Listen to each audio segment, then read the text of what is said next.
The backyard of my childhood home buzzed with activity as family members scurried around, hanging streamers and arranging tables for Dad's 60th surprise birthday party. I stood near the garden, watching my relatives transform the space into something elegant enough for the man who'd worked double shifts for 30 years to give us everything we needed. "Victoria, could you help me move this table?" my Aunt Linda called out, gesturing toward a heavy folding table loaded with decorations. "Of course," I replied, setting down my phone and hurrying over. As we repositioned the table, I caught snippets of conversation from my cousins discussing their careers. Mark had just gotten promoted to regional manager at his insurance company. Jessica was celebrating her first year as a junior partner at her law firm, and even my youngest cousin Tyler was bragging about his internship at a tech startup. "Where should we put the gift table?" asked my sister-in-law Amanda, carrying an armload of wrapped presents. "Over by the back door," Mom called from the kitchen window. "That way everyone can see them when they arrive." I glanced at the growing pile of gifts, expensive-looking boxes and bags from high-end stores. My own gift, a modest wrapped box containing a watch I'd carefully saved for, suddenly looked pitiful in comparison.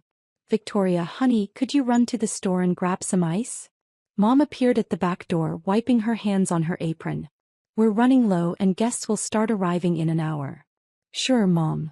I grabbed my keys from the patio table, grateful for an excuse to escape the mounting pressure I felt watching everyone else's obvious success. As I headed toward my 7-year-old Toyota Camry, I heard my brother Marcus's voice drifting from the kitchen window where he was helping Mom with the food preparation. "I still can't believe Victoria's unemployed again," he said, his voice carrying that particular mix of disappointment and superiority that had become his trademark when discussing me.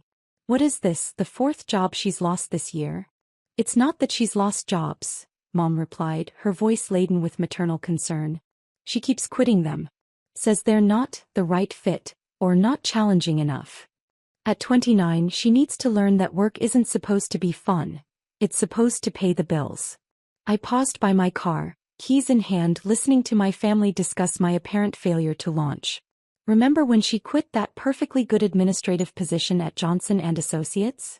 Marcus continued. "60,000 a year with benefits, and she walked away because she said the work was mindless data entry. And before that, the marketing coordinator job at Henderson Group," Amanda added, joining the conversation. "I still don't understand why she left that one. It was entry-level, sure, but everyone has to start somewhere." I opened my car door, my cheeks burning with embarrassment. They weren't wrong about the facts. I had quit 4 jobs in the past year. What they didn't understand was why. The drive to the grocery store gave me 20 minutes to compose myself. As I loaded bags of ice into my car, my phone buzzed with a text from my executive assistant, Sarah. "Ms. Williams, the Forbes photographer wants to confirm tomorrow's shoot timing. Also, the board is requesting a brief call before the weekend. Should I schedule it for tonight?" I quickly typed back, "Schedule the call for 9 p.m. and confirm the photo shoot for 10 a.m. sharp. Make sure they have the updated bio information." "Already handled. Congratulations again on the cover story. The whole team is incredibly proud." I smiled, sliding my phone back into my pocket. If only my family knew what I was really building while they assumed I was drifting aimlessly through life. When I returned to the house, the backyard had been transformed. White lights twinkled in the trees, tables were elegantly set with Mom's good china, and the gift table groaned under the weight of presents. Extended family members were arriving, filling the space with laughter and conversation. "Victoria." My Uncle James approached with a concerned expression. "Your mother tells me you're between jobs again. You know, my company is always looking for reliable people. It's warehouse work, but it's steady income with good benefits." "Thanks, Uncle James. I'll keep that in mind. The thing is," he continued, lowering his voice conspiratorially, "at your age you really need to think about stability. Job hopping looks bad on a resume. Employers want to see commitment." I nodded politely, accepting his well-meaning advice while internally calculating that my company's quarterly revenue exceeded his warehouse's annual profits by about 300%. More family members approached throughout the afternoon, each offering similar guidance about my career trajectory. My cousin Rachel suggested I consider going back to school for a practical degree. My Aunt Susan mentioned that her neighbor was hiring for a receptionist position. Even my grandmother pulled me aside to recommend that I Find a nice stable job at the post office like your grandfather had. By the time Dad arrived for his surprise party, I'd received career advice from approximately 15 relatives, none of whom had asked what I actually wanted to do with my life. Surprise! The crowd shouted as Dad walked into the backyard. His face lit up with genuine joy as he took in the decorations, the gathered family, and the obvious effort everyone had put into celebrating him. "This is incredible," he said, his eyes misty as he hugged Mom. "I can't believe you all did this." The evening progressed beautifully. Dad opened gifts with enthusiasm, expressing genuine gratitude for everything from golf accessories to a new grill. When he reached my modest gift, I held my breath. "A watch," he said, examining the simple but elegant timepiece I'd chosen. "Victoria, this is perfect. I've needed a new watch for years." "I'm glad you like it, Dad." Marcus appeared at my shoulder, wine glass in hand and clearly feeling expansive after several drinks. "Dad, you're being too nice. We all know Victoria probably got that at Walmart." The comment drew chuckles from nearby relatives. I felt my face flush, but Dad frowned at Marcus. "It's a thoughtful gift," Dad said firmly. "I'll treasure it." "Of course you will," Marcus continued, apparently oblivious to Dad's disapproval. "But seriously, Victoria, when are you going to get your act together? You can't just keep bouncing from job to job forever." "Marcus," Mom warned, but he was on a roll now. "No, I'm serious. She can't even keep a job for more than 6 months. What employer is going to take a chance on someone with that kind of record?" The conversation around us had quieted, with relatives pretending not to listen while obviously hanging on every word. "At 29, most people have established careers," Marcus continued, his voice getting louder as the wine took effect. "They have 401ks, health insurance, maybe a house. Victoria's still living like she's fresh out of college." I could feel 20 pairs of eyes on me, waiting to see how I'd respond to this public humiliation. Part of me wanted to defend myself, to explain that I wasn't drifting aimlessly but building something extraordinary. But another part of me was curious to see how far Marcus would go. "She can't even keep a job," he declared with finality, raising his wine glass as if toasting his own insight. "That's the bottom line." Everyone laughed except Dad, who looked increasingly uncomfortable with the direction of the conversation. That's when I heard the click of heels on the back patio. "Excuse me," a familiar voice called out. "I'm looking for Ms. Williams." I turned to see Sarah, my executive assistant, walking across the backyard in her professional attire. A sharp blazer, perfectly pressed slacks, and the kind of confidence that came from working at the highest levels of corporate America. The entire party fell silent as this polished, professional woman approached our casual family gathering. "Sarah," I said, standing up from my lawn chair. "I wasn't expecting you." "I apologize for interrupting," Sarah said with her usual professional demeanor. "But the board meeting moved up to tonight, and there are several urgent items that require your immediate attention." She handed me a leather portfolio and a tablet displaying what looked like financial reports. Marcus stared at Sarah with obvious confusion. "Excuse me, who are you?" "I'm Ms. Williams' executive assistant," Sarah replied matter-of-factly. "Sarah Chin, Williams Enterprises." "Executive assistant?" Marcus repeated slowly as if the words didn't make sense. "Sir." "Ms. Williams, the board members are assembled and ready when you are. Also, the Forbes photographer confirmed tomorrow's cover shoot for 10 a.m., and the journalist wants to discuss the profile interview timing." My family was staring at us as if we were speaking a foreign language. I could see the confusion spreading across their faces as they tried to process what they were hearing. "Forbes?" Dad asked quietly. Sarah smiled and reached into her portfolio, pulling out an advance copy of Forbes magazine. "Sir. Ms. Williams is featured on next month's cover. Tech innovator under 30, how Victoria Williams built a $50 million empire." She handed the magazine to Dad, whose hands trembled slightly as he took it. On the cover was a professional photo of me in an elegant business suit, standing in what was clearly a corporate boardroom with the headline "The Disruptor" in bold letters beneath my image. The backyard was so quiet I could hear the neighbor's sprinkler system cycling on. Dad stared at the magazine cover, then looked up at me, then back at the magazine. "Victoria, what is this?" "It's my company, Dad. Williams Enterprises. We develop artificial intelligence solutions for healthcare systems." Marcus's wine glass slipped from his hand, shattering on the patio. Your company? Yes. I founded it 3 years ago when I left my last traditional job. The one at Henderson Group that everyone thought I was crazy to quit. Sarah consulted her tablet. Ms. Williams, should I brief them on the quarterly numbers?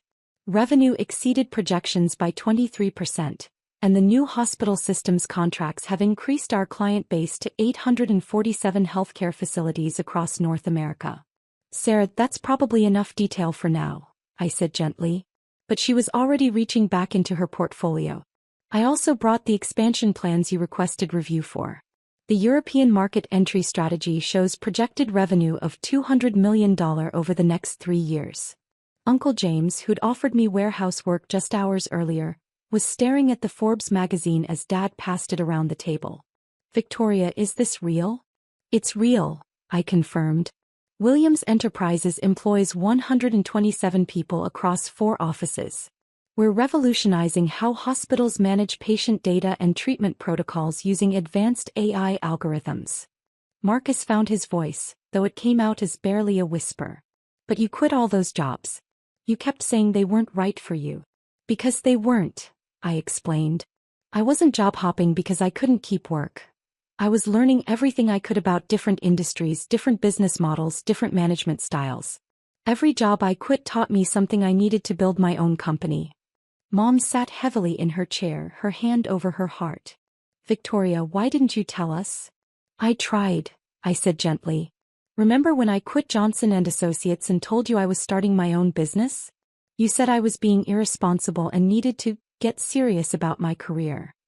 The memory hit Mom visibly. But you said you were doing computer consulting. You made it sound like you were freelancing. I was at first. That's how most tech companies start. One person with an idea working from their laptop. But the AI applications I developed for healthcare data management attracted attention from major hospital systems. Within 18 months, I had more clients than I could handle alone. Sarah checked her watch. Ms. Williams, the board is waiting. Should I tell them you'll join in 15 minutes? I looked around at my family's shocked faces. 29 years old, and they were seeing me clearly for the first time. Actually, Sarah, could you reschedule for tomorrow morning? Tonight is about celebrating my father. Of course. I'll send the updated meeting invitation now. Sarah closed her portfolio and smiled at Dad. Happy birthday, Mr. Williams. Your daughter speaks of you often. She credits your work ethic and integrity as the foundation of her own success. As Sarah walked back toward the house, the silence stretched uncomfortably long. Finally, Dad spoke. Victoria, honey, I don't understand. If you own a company worth $50 million, why didn't you tell us? I sat back down next to him, taking his hands in mine. Because I wanted to know if you'd support me even when you thought I was failing. I wanted to know if you'd love me even when you thought I couldn't keep a job. Dad's eyes filled with tears. Of course we love you. But sweetheart, we've been so worried. We thought you were struggling. I know. And watching you worry, listening to everyone's advice about finding stability, it taught me something important about who I really am and what I really want. Marcus finally found his voice. Victoria, I'm so sorry. The things I said tonight were based on the information you had, I finished. You saw me quit jobs and assumed I was failing. You didn't consider that maybe I was preparing for something bigger. Cousin Rachel leaned forward. So when you quit that marketing job to pursue your passion, I was leaving to focus on Williams Enterprises full-time. We just landed our first major hospital contract, and I needed to hire our first employees. Uncle James shook his head slowly. And when I offered you warehouse work, my company's annual revenue is currently running at about $47 million, I said gently. But I appreciated the offer. Family looking out for family. Dad was still staring at the Forbes cover. Tech innovator under 30. My little girl. Your little girl who learned everything about business, determination, and integrity from watching you work 2 jobs to support our family, I said. Every algorithm I write, every client meeting I take, every employee I hire, I think about the example you set. Mom wiped tears from her eyes. Victoria, can you forgive us for not understanding? There's nothing to forgive. You wanted what was best for me. You just couldn't see that I was already building it. The evening transformed from that moment forward.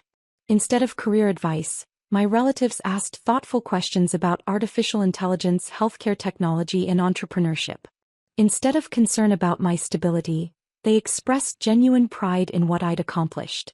As the party wound down and guests began to leave, Dad pulled me aside. "Victoria, I owe you an apology. Not for caring about your future. That's what parents do. But for not trusting that you knew what was right for your life. Dad, you don't owe me anything.